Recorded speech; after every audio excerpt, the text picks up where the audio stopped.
Hello दोस्तों, study mode में आपका स्वागत है। बिहार फायरमैन परीक्षा तथा बिहार एक्साइज कांस्टेबल परीक्षा 2022 के लिए हम लोग सामान्य हिंदी का सीरीज स्टार्ट किए हैं।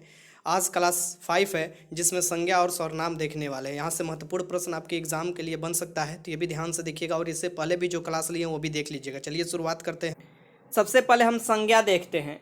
संज्ञा का परिभाषा देख लीजिए। यहाँ से किसी जाति, द्रव्य, गुण, भाव, व्यक्ति, स्थान और क्रिया आदि के नाम को ही क्या कहा जाता है? संज्ञा। एक तरफ से संज्ञा जो होता है नाम को ही अलग अलग, जैसे जाति हुआ, द्रव्य हुआ, गुण हुआ, भाव हुआ, व्यक्ति हुआ, क्रिया हुआ, के नाम को ही हम लोग संज्ञा कहते हैं। जैसे पशु, पशु ये जाति हो गया, यहाँ पर देख सकते हैं। सुंदरता, सुंदरता क्या हुआ? गुण हो गया।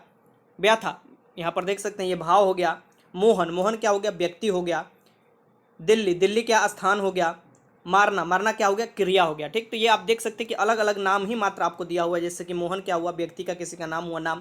तो एक तरफ से संज्ञा नाम ही होता है। संज्ञा के जो भेद होते हैं, मुख्यतः संज्ञा को 5 भागों में बांटा गया है। ये देख सकते हैं कि संज्ञा के 5 भेद होते हैं। सबसे पहले व्यक्तिवाचक संज्ञा, जातिवाचक संज्ञा, समूहवाचक संज्ञा, द्रव्यवाचक संज्ञा और भाववाचक संज्ञा। ठीक, अब यहाँ से अलग अलग दे सकते हैं। आपको ये पांचों का डिफरेंट पता होना चाहिए, क्योंकि डिफरेंट ही पूछता है इसमें से कौन से भाववाचक संज्ञा होगा, ऐसे पूछ देता है। तो सबसे पहले हम लोग भाववाचक संज्ञा देख लेते हैं कि भाववाचक संज्ञा किसे कहा जाता है।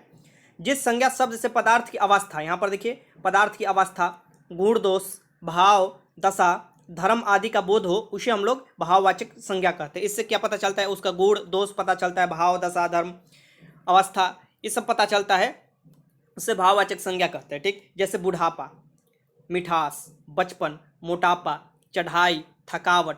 ठीक, ये पता क्या चल रहा है? तो यहाँ पर देख सकते हैं कि गुण पता चल रहा है, दोष पता चल रहा है, भाव पता चल रहा है। ठीक, और पदार्थ की अवस्था पता चल रहा है। इसे हम लोग भाववाचक संज्ञा बोलते हैं। भाववाचक संज्ञा के एग्जाम्पल देख लीजिएगा, बुढ़ापा, मिठास, बचपन, मोटापा, चढ़ाई, थकावट आदि। ठीक, उसके बाद आता है समूहवाचक संज्ञा। समूहवाचक संज्ञा देख लीजिए किसे कहता है? जब किसी संज्ञा शब्द से व्यक्ति, वस्तु का समूह का बोध हो। नाम से ही पता चल रहा है समूहवाचक संज्ञा, मीन्स कि किसी व्यक्ति या वस्तु के समूह का बोध हो, उसे समूहवाचक संज्ञा कहते हैं। ठीक, इसमें समूह का बोध होता है, ग्रुप का बोध होता है। जैसे परिवार, परिवार पूरे समूह, जो परिवार के सदस्य होते हैं मिलाकर आपको, कक्षा, सेना, भीड़, पुलिस, ये क्या होता है? ये सभी आपको समूहवाचक संज्ञा के अंतर्गत आते हैं। फिर से देख लीजिए, परिवार हुआ, कक्षा, सेना, भीड़, पुलिस, ये सभी आपको समूहवाचक संज्ञा के अंतर्गत आते हैं। तीसरे के अंतर्गत आता है द्रव्यवाचक संज्ञा। द्रव्यवाचक संज्ञा किसे कहते हैं? जब किसी संज्ञा शब्द से किसी द्रव्य का बोध हो, उसे द्रव्यवाचक संज्ञा कहते हैं। क्या? तो जब किसी संज्ञा शब्द से किसी द्रव्य का बोध हो, उसे द्रव्यवाचक संज्ञा कहते हैं। जैसे पानी हुआ, लोहा हुआ, तेल हुआ, घी हुआ, दाल हुआ, मतलब कि माप तोल करने वाले जो भी सामान होते हैं वो द्रव्यवाचक आपको संज्ञा में आ जाते हैं। ठीक, तो आपको तीसरे के आप देख सकते हैं कि द्रव्यवाचक संज्ञा में कौन कौन आ जाएंगे? तो पानी, लोहा, तेल, घी, दाल इत्यादि। ठीक, फिर आपको जातिवाचक संज्ञा, नाम से ही पता चल रहा है जातिवाचक संज्ञा। तो इसमें क्या होगा? किसी जाति का बोध होता है। मीन्स की जातिवाचक संज्ञा उसे कहते हैं जिसका नाम लेने से उस व्यक्ति या पदार्थ की जाति भर का बोध हो। मीन्स की पूरी जाति का बोध हो जाता है उस व्यक्ति का अगर नाम लेते हैं तो। ठीक, जैसे घोड़ा, तो पूरे घोड़े जाति का बोध हो रहा है। फूल, मनुष्य, किसी धर्म जाति जैसे गुर्जर। ठीक, ये आपको जातिवाचक में आते हैं। ठीक, जातिवाचक संज्ञा से पूरे जाति का बोध होता है। फिर आपको व्यक्तिवाचक संज्ञा देख लीजिए। यहाँ से व्यक्तिवाचक संज्ञा किसे कहते हैं? तो जिन शब्दों से किसी खास व्यक्ति, स्थान अथवा वस्तु का नाम का बोध हो, उसे व्यक्तिवाचक संज्ञा कहते हैं। फिर से देख लीजिए, यह तो बहुत आसान है। व्यक्तिवाचक संज्ञा, जिन शब्दों से किसी खास व्यक्ति, स्थान, वस्तु के नाम का बोध हो, उसे व्यक्तिवाचक संज्ञा कहते हैं। आपको व्यक्तिगत रूप से किसी के नाम, आपको स्थान हुआ या वस्तु के नाम हुआ, इसका बोध होता है, उसे व्यक्तिवाचक संज्ञा कहते हैं। जैसे जयपुर हुआ, दिल्ली हुआ, भारत हुआ, रामायण हुआ, अमेरिका हुआ इत्यादि, ये सभी क्या हो जाएंगे? व्यक्तिवाचक संज्ञा के अंतर्गत आ जाते हैं। ठीक, तो संज्ञा के 5 भेद और उसका क्या डिफरेंट है मैंने आपको बताया। संज्ञा के बाद आता है स्वरनाम। संज्ञा के बाद क्या आता है? स्वरनाम आता है। और यहां से भी क्वेश्चन बनते हैं। जैसे जिन शब्दों का प्रयोग संज्ञा के स्थान पर, डायरेक्ट दे सकता है कि संज्ञा के स्थान पर किसका प्रयोग होता है। तो जिन शब्दों का प्रयोग संज्ञा के स्थान पर होता है उसे हम लोग क्या कहते हैं? स्वरनाम कहते हैं। ठीक, स्वरनाम, स्वरनाम का अगर आपको तोड़िएगा अलग अलग शब्दों में, तो यहाँ देखिए, स्वर मीन्स होता है शब्द और नाम में मीन्स संज्ञा है। मीन्स की संज्ञा की जगह पर जिन शब्द का उपयोग किया जाता है वो स्वरनाम कहलाते हैं। जैसे मैं, तू, वह, आप, कोई, यह, ये, वे, हम, तुम, कुछ, कौन, क्या, जो, सो आदि, ये सभी आपको स्वरनाम शब्द होते हैं। अब स्वरनाम के भेद देखिए, स्वरनाम को भी मुख्यतः 6 भेद में बांटा गया है। स्वरनाम को मुख्यतः 6 भेद में बांटा गया है। संज्ञा को 5 भेद में, स्वरनाम को 6 भेद में, याद रखिएगा। जैसे कि पुरुषवाचक स्वरनाम हुआ, निजवाचक स्वरनाम हुआ, निश्चयवाचक स्वरनाम हुआ, अनिश्चयवाचक स्वरनाम हुआ, संबंधवाचक स्वरनाम हुआ और फिर प्रश्नवाचक स्वरनाम हुआ। चलिए अलग अलग कर कर मैं आपको बता देता हूँ, डिफरेंट दे देता है इसमें से कौन से आपको अलग हुए, आपको स्वरनाम चूज करने के लिए दे सकता है। तो ये सब आपको याद रहना चाहिए। जैसे पुरुषवाचक स्वरनाम, यहाँ पर देखिए पुरुषवाचक, तो जिन स्वरनाम शब्दों से किसी व्यक्ति का बोध हो, किसी क्या हो, व्यक्ति का बोध हो, उन्हें पुरुषवाचक स्वरनाम कहते हैं।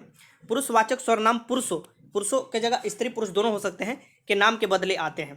ठीक, जैसे मैं आता हूँ, मैं आता हूँ, तुम जाते हो, ये सभी क्या हो जाएंगे, पुरुषवाचक सर्वनाम के अंतर्गत आ जाते हैं। मैं हुआ, तुम हुआ, ये सभी पुरुषवाचक सर्वनाम है। ठीक, अब पुरुषवाचक सर्वनाम भी 3 प्रकार के होते हैं और ये डिफरेंट पूछ देता है तीनों का। ठीक, पुरुषवाचक सर्वनाम भी 3 प्रकार के होते हैं, उत्तम पुरुष, मध्यम पुरुष और अन्य पुरुष। ये 3 आपको पुरुष है, ये याद रखिएगा। जैसे उत्तम पुरुष किसे कहते हैं, तो जिन सर्वनामों का प्रयोग बोलने वाला अपने लिए करता है उन्हें उत्तम पुरुष कहते हैं। जैसे मैं बोल रहा हूँ, मैं अपने लिए जब उपयोग करूंगा तो मैं आपको उत्तम पुरुष में आऊँगा। जैसे कि मैं जो होता, मैं हुआ, हम हुआ, मुझको हुआ, हमारी, मैंने, मेरा, मुझे, ये सभी शब्द क्या हो जाते हैं, उत्तम पुरुष, क्योंकि मैं खुद अपने लिए इस्तेमाल कर रहा हूँ। ठीक, तो ये उत्तम पुरुष के अंतर्गत आते हैं।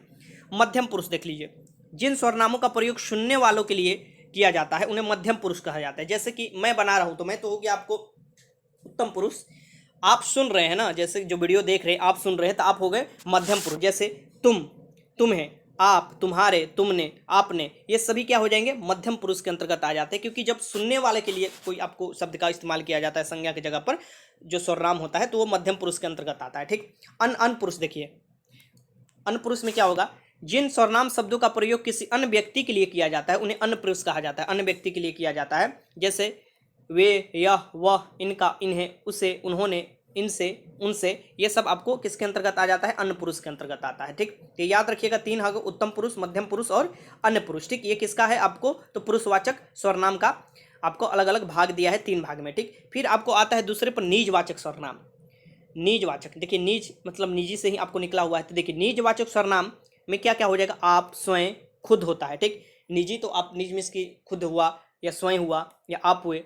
ठीक, इसका प्रयोग हम अपने आप के लिए करते हैं, किसके लिए, अपने आप के लिए। ठीक, जैसे यहाँ पर देख सकते हैं, राम वहाँ स्वयं चला गया, राम वहाँ क्या चला गया, स्वयं, स्वयं यहाँ पर क्या होगा, खुद के लिए कर रहा है। ठीक, तो ये चला गया। ये आपको ईश्वर भी उन्हीं के साथ देते हैं जो अपनी मदद करते हैं, क्या, जो अपनी, तो ये भी क्या होगा, अपनी, स्वयं, ये सब आपको किस क्या हो जाता है, निजवाचक सर्वनाम के अंतर्गत आ जाता है। फिर आपको तीसरे पे होता है निश्चयवाचक सर्वनाम।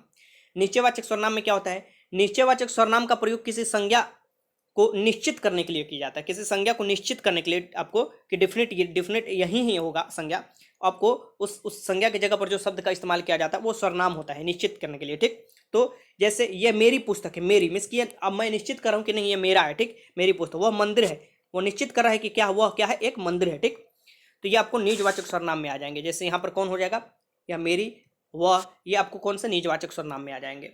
अनिश्चयवाचक देखिए, निश्चयवाचक के सर्वनाम के बाद अनिश्चयवाचक आपको सर्वनाम देख लीजिए। निश्चय का देखिए, ये माफ कीजिएगा, ये निश्चयवाचक सर्वनाम के अंतर्गत आ जाएंगे। जैसे कि मेरी, मेरा, मैं बता रहा हूँ कि मेरा पुस्तक है। ठीक, वह मंदिर है तो बताया जा रहा है कि नहीं वो मंदिर है, ये निश्चय निश्चित होगा। अनिश्चय, ठीक, सीधे निश्चित को उल्टा हो जाता है। अनिश्चयवाचक सर्वनाम, जिस सर्वनाम शब्द से किसी निश्चित व्यक्ति या वस्तु का बोध ना हो उन्हें अनिश्चयवाचक सर्वनाम कहते हैं। इसमें क्या होता है, किसी निश्चित व्यक्ति या वस्तु का बोध ना होता है उसे अनिश्चयवाचक सर्वनाम कहते हैं। जैसे कोई, कुछ, किसी आदि, ये कोई आपको क्या हो जाता है, अनिश्चयवाचक। जैसे कुछ खा लेना, कुछ खा लेना मतलब पता नहीं चल रहा कितना खाना है। ठीक, कुछ काम करो, इसके कितना काम करना है पता नहीं चल रहा है। ठीक, तो ये अनिश्चयवाचक सर्वनाम के अंतर्गत आ जाता है। फिर उसके बाद आता है संबंधवाचक सर्वनाम। संबंधवाचक सर्वनाम में क्या है, तो यहाँ पर देखिए, संबंधवाचक सर्वनाम में जो, सो, जैसा, वैसा होता है, ये आपको कौन से, जो हुआ, सो हुआ, जैसा हुआ, वैसा हुआ, ये होते हैं। इसका प्रयोग वाक्य में संबंध स्थापित करने के लिए होता है, इसलिए इसका नाम क्या है, संबंधवाचक सर्वनाम है। ठीक, जैसे जो सोएगा सो खोएगा, जो सोएगा, यहाँ पर देखिए सो क्या कर देगा, खोएगा, तो यहाँ पर संबंध स्थापित किया जा रहा है कि जो सोगा वो खो जाएगा। ठीक, जो करेगा सो भरेगा, जो करेगा वही भरेगा। ठीक, ये आपको संबंध बता रहा है। जो जागेगा सो पाओगे। ठीक, तो ये आपको संबंधवाचक सर्वनाम है, ये याद रखिएगा। जो परिश्रम करते हैं वही सुखी होते हैं, तो ये आपको संबंध बता रहा है, जो परिश्रम करेंगे वो सुखी होंगे। फिर आपको लास्ट में देखिए प्रश्नवाचक सर्वनाम, नाम से ही पता चल रहा है प्रश्नवाचक सर्वनाम। जिस सर्वनाम का प्रयोग प्रश्न करने के लिए किया जाता है वो प्रश्नवाचक सर्वनाम होता है। ठीक, जैसे कि आपने क्या खाया, क्या यहाँ पर प्रश्न आ रहा है, तो ये प्रश्नवाचक सर्वनाम हुआ। बाहर कौन खड़ा है, तो कौन आया, तो यहाँ पर आपको प्रश्नवाचक। टोकरी में क्या रखा है, तो टोकरी में क्या रखा है, तो यहाँ पर क्या ये हो गया, ये प्रश्नवाचक सर्वनाम के अंतर्गत आ गया। तो ये मैंने आपको संज्ञा सर्वनाम कराया। अब आपसे क्वेश्चन में जल्दी जल्दी करा देता हूँ कि क्वेश्चन कैसा आता है। जैसे निम्न में से भाववाचक संज्ञा कौन सी है, जो भाव प्रकट करे, निम्न में से भाववाचक संज्ञा कौन सा होगा, ये शत्रुता, मित्रता, बंधुता, ये सभी क्या हो जाते हैं, भाववाचक संज्ञा के अंतर्गत आता है। तो पहले के आंसर क्या हो जाएगा, ए हो जाएगा। क्वेश्चन नंबर दूसरा देखिए, अर्थ के विचार से संज्ञा कितने प्रकार के होते हैं। अर्थ के विचार से संज्ञा कितने प्रकार के होती है, ये आपको बताना है। ठीक, देखिए कुछ ढोलक बजने लगा तो मैं रोकता हूँ वीडियो अभी। चलिए हम लोग क्वेश्चन 2 देख रहे थे कि अर्थ के विचार से संज्ञा कितने प्रकार के होते हैं। तो अर्थ के विचार से संज्ञा जो होते हैं ये 5 प्रकार के होते हैं। संज्ञा कितने प्रकार के होते हैं, 5 प्रकार के होते हैं। और सर्वनाम कितने प्रकार के होते हैं, 6 प्रकार के होते हैं। ठीक, अब देखिए यहाँ पर संज्ञा के स्थान पर प्रयुक्त होने वाले शब्द को क्या कहते हैं। तो संज्ञा के स्थान पर जब प्रयुक्त होने वाला शब्द क्या कहलाता है, यहाँ पर देख लीजिएगा, ऑप्शन सभी देख लीजिए, यहाँ पर सर्वनाम कहलाता है। संज्ञा के जगह पर जो प्रयुक्त होता है वो सर्वनाम कहलाता है। ठीक, मुझे किस प्रकार का सर्वनाम है, ये मुझे जो है ये किस प्रकार का सर्वनाम है, ये आपको बताना है। तो पुरुषवाचक सर्वनाम में मैंने बताया था कि उत्तम पुरुष, मध्यम पुरुष और अन्य पुरुष, 3 प्रकार के आपको पुरुषवाचक सर्वनाम को बांटा गया है। ठीक, तो ये उत्तम पुरुष के अंतर्गत, मैं, मुझे, ये क्या आ जाते हैं, उत्तम पुरुष के अंतर्गत आ जाते हैं। ठीक, तो इसके आंसर 4 के आंसर क्या हो जाएगा, बी हो जाएगा। क्वेश्चन 5 देखिए, निश्चयवाचक सर्वनाम कौन सा है, इसमें से बताना है कि निश्चयवाचक सर्वनाम कौन सा है। क्वेश्चन नंबर 5 है, तो निश्चय जो निश्चित बताता है, यह मेरा घर है, तो ये आपको क्या हुआ, यह जो होगा ये निश्चयवाचक सर्वनाम के अंतर्गत आएगा। ठीक, तो 5 के आंसर क्या हो जाएगा, ये हो जाएगा। क्वेश्चन नंबर 6 देखिए, इनमें अनिश्चयवाचक सर्वनाम कौन सा है। तो किसी निश्चित वस्तु या स्थान का बोध नहीं होता हो, ठीक, वो अनिश्चयवाचक सर्वनाम कहलाता है, कि निश्चयता का बोध नहीं होता हो। तो यहाँ पर क्या हो जाएगा, कोई हुआ, कुछ हुआ, ये सब जो हो जाता है ये अनिश्चयवाचक सर्वनाम के अंतर्गत आ जाते हैं। क्वेश्चन नंबर 7 देखिए, जातिवाचक संज्ञा बताइए, इसमें से कौन सी जातिवाचक संज्ञा है ये आपको बताना है। क्वेश्चन नंबर 7 है, तो जातिवाचक संज्ञा क्या हो जाएगा, लड़का पूरे लड़के जाति का बोध करा रहा है, लड़की पूरे लड़की जाति का बोध कराता है। ठीक, तो लड़का आपको जातिवाचक संज्ञा हो गया। ठीक, समूहवाचक संज्ञा के अंतर्गत सेना आ जाएगा, ये याद रखिएगा। क्वेश्चन नंबर 8 है और आज का लास्ट क्वेश्चन की भाववाचक संज्ञा, इनमें से भाववाचक संज्ञा बनाइए। ठीक, इसमें से कौन से भाववाचक संज्ञा बनेगा ये आपको बताना है। ठीक, तो जो लड़कपन हो जाएगा, लड़का से लड़कपन जो हो जाएगा ये आपको भाववाचक संज्ञा होगा। ठीक, तो 8 के आंसर सी हो जाएगा। टोटल मैंने 8 क्वेश्चन कराया।